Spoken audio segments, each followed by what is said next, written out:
पूरी जिम्मेवारी से कहता हूं 10% हम सोना और कच्चा तेल, जो लगभग 18-19 लाख करोड़ का टोटल बिल है सालाना, उसमें 10% की कटौती करेंगे। 1,90,000 करोड़ का फॉरेक्स बचा देंगे। हमारा करंट अकाउंट डेफिसिट कंट्रोल में आ जाएगा, महंगाई नहीं बढ़ेगी, इन्फ्लेशन, इंटरेस्ट रेट्स ऊपर नहीं जाएगी, और हमारी जो इकोनॉमी, जो दुनिया में सबसे तेजी से बढ़ती हुई अर्थव्यवस्था बनी हुई है, उसकी रेजिलियंस, उसकी स्ट्रेंथ बनी हुई रहेगी। जो बात अभी गौरव जी कह रहे हैं, जरा सिल्वर और गोल्ड से आगे बढ़कर हम जरा केवल उस डेटा पर आए कि एक साल तक अगर हम सोने के आयात को कम कर देते हैं या खत्म कर देते हैं, हालांकि प्रधानमंत्री ये कह रहे हैं कि आप इसे कम कर दें, हो सकता है तो टाल दें, और जितने महीनों के लिए टाल सकते हैं तो आप उतना प्रयास करें।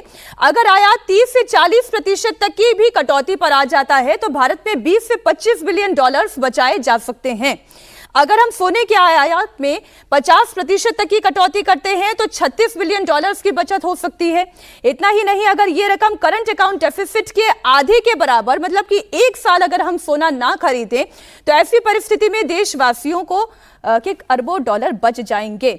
लेकिन इससे हमारा फॉरेन रिजर्व कैसे बेहतर हो जाएगा, अब ये मैथमेटिक्स में समझना चाहती हूं, ये हमारा फॉरेन रिजर्व कैसे बेहतर हो जाएगा? क्योंकि आज की तारीख में मैं अगर फॉरेन रिजर्व का ही डेटा पढ़ूं तो 6 महीने पहले तक जो इंडियन फॉरेन रिजर्व अपना ऑल टाइम हाई पर था, आज वो घट के नीचे आ गया है। हमारा all time high foreign exchange reserve रहा 730 बिलियन डॉलर। आप मोटा मोटी लाख करोड़ में समझे तो ये लगभग 80-85 लाख करोड़ के बीच था। आज जब हम बात कर रहे हैं, इस समय हमारा फॉरेक्स रिजर्व है 690 बिलियन डॉलर। तो 40 बिलियन डॉलर का मैक्सिमम से, जो मैक्सिमम 6 महीने पहले था, उससे 40 बिलियन डॉलर कम हुआ है। पर अभी भी हमारा फॉरेक्स रिजर्व अगर रुपये के टर्म्स में देखें तो 65 लाख करोड़ रुपए का हमारा फॉरेन एक्सचेंज का रिजर्व है।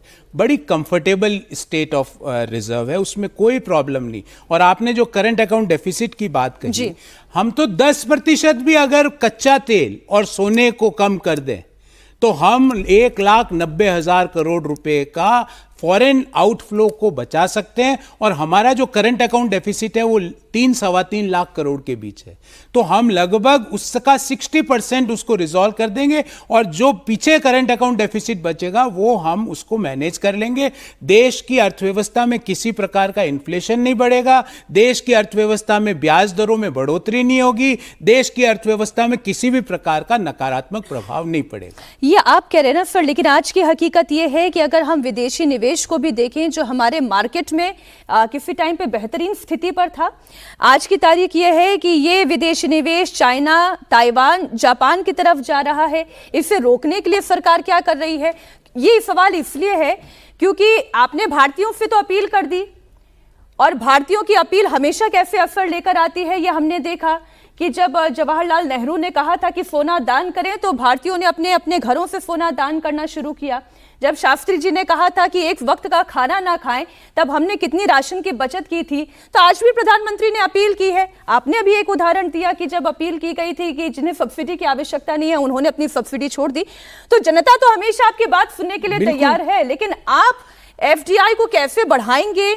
आप ये जो बाहर जा रहा पैसा है, जो चाइना, ताइवान, जापान जा रहा है, आप उसे कैसे रोकेंगे? देखिए, भारत की जो कैपिटल फॉर्मेशन है, जो हम कैपेक्स करते हैं, मौजूदा बजट में 12,20,000 करोड़ रुपए का कैपेक्स का एलोकेशन है भारत सरकार द्वारा, capital expenditure. Point number 1। Point number 2, आपने सही फरमाया, मैं इससे आपका डाटा और आपकी रिसर्च बिल्कुल सही है कि कुछ समय से जो कुछ फॉरेन डायरेक्ट इन्वेस्टमेंट और फॉरेन पोर्टफोलियो इन्वेस्टमेंट देश के बाहर जा रहे हैं। उसके कई कारण हैं। उसका प्रमुख कारण अगर मीनाक्षी जी मैं आपको बताऊं तो जो फेड इंटरेस्ट रेट्स हैं वो पिछले कुछ समय में उसमें हाइक आई है। तो जो फेड इंटरेस्ट रेट जब हाइक आई है तो अमेरिका के बाजारों में जब ब्याज दरें बढ़ी तो वो बाजार थोड़े से ज़्यादा अट्रैक्ट